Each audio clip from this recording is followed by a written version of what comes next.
We've done everything you've asked. Everything's going according to plan. Governor, we won county, and the NAPAC has never been stronger. So tell us, Governor, what else can we do for you?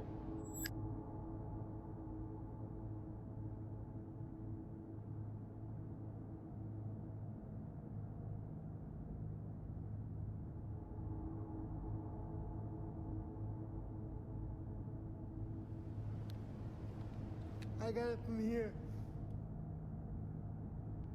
Welcome back to another episode of Barrett's Swaggy Life Podcast. This is part 2 of how people with disabilities can deal with the challenges of this world, part 2. So let's talk about today's episode, the challenges that people will face in our world today. Now, I'm in the US, so I'm just gonna go by what I've seen in my 23 years lifetime at the time. So, from what I've seen by watching YouTube and reading books on social media and other events I went to, I go back to this over and over again, but a lot of people do not take disability people serious. I know for me, sometimes I have to act like I'm way older than my age to earn trustworthy with people and respect. And it shouldn't be that way. I should be able to act like my normal age and my normal style, but obviously I can't because then don't get taken serious, and it makes it a lot harder when I need help with something or tell somebody on how to do something. But also from what I've seen from going to events is not a lot of people accommodate people with disabilities very well. Yes, they, like for hotels example, yes, they say that, the bathroom is wheelchair accessible, but if you're a blind person or a wheelchair user and you can barely get your chair in the bathroom or not get your chair in the bathroom at all, then it's no good to you. I wish that they had something for people that are deaf and can't hear. I don't like using that phrase, but I wish they had something for people that can't hear on like on the door saying that somebody knocked on the door, like having a light that flashes, let them know if somebody at the door, or get rid of those ropes under the bed, because what the issue is with a lot of hotels, they have a box under the bed, and for somebody that uses the main hallway lift, you can't get the person on the bed safely.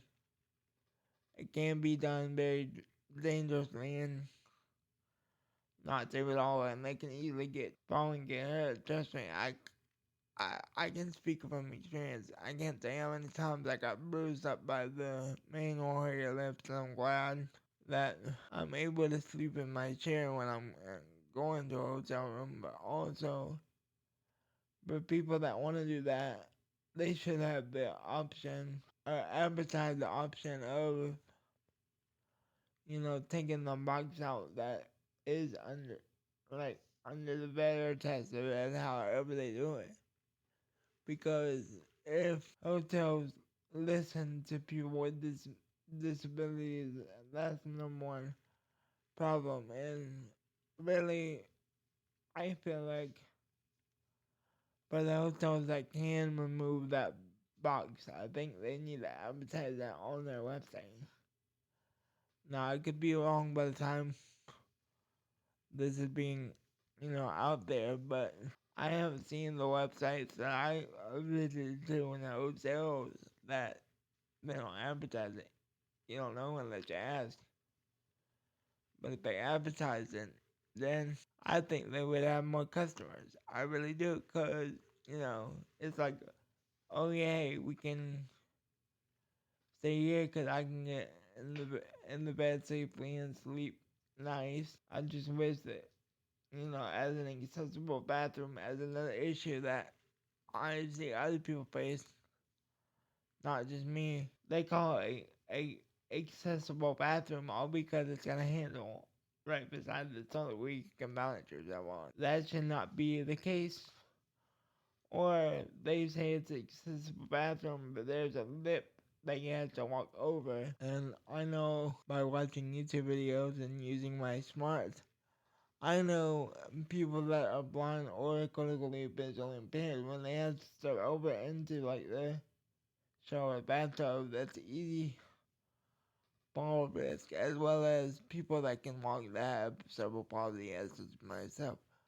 But I can't walk, so I don't have to deal with that. And another thing is traveling with airplanes. I'm gonna talk about this on a future podcast, but the airplane should be more accommodating for people in wheelchairs and people that have trouble walking long distances. I won't go too much in detail because I'm gonna break down how much drastic do other people with, especially with wheelchairs, and put their equipment and livelihood on the line every time they fly.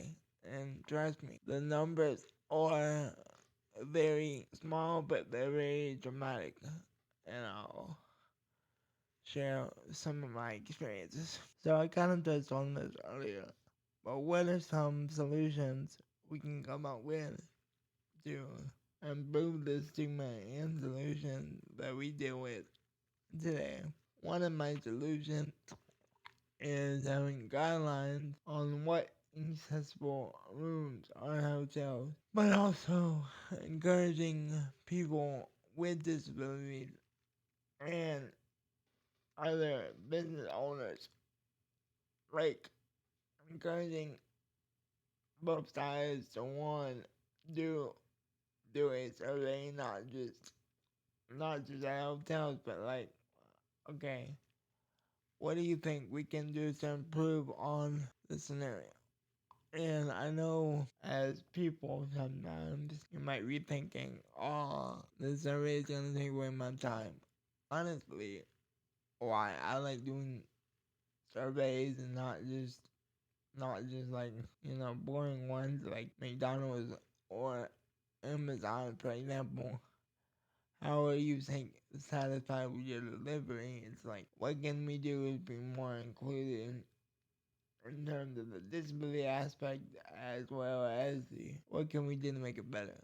And it's our job as the disability community to fill out these surveys and be honest and share new ideas, or share how satisfied we are with the place, what they might can do as an ideal, to improve their hotels. And obviously more and more businesses and more creators and consumers need to listen to their, feedback and take it to heart and really be responsive. Because the more responsive you are, the more I would be willing to give you feedback, but I'm sure other people would be as well. And I don't have all the solutions, nobody does, but I encourage you with this. If we come together instead of as a divided world, if we come together and figure out ideas to make the world more accessible and more cohesive, then not only would other people with disabilities have a better life, but you will find that, as an example, cutout curves are perfect for strollers and people that have to carry walkers. So you will find it will be more beneficial, not just people with disabilities, but with people without disabilities as well. I really hope you take my recommendations to heart. I would like to hear your thoughts. You can email me at barrets.swaggylif gmail.com. Thank you, and I really hope you enjoyed today's episode.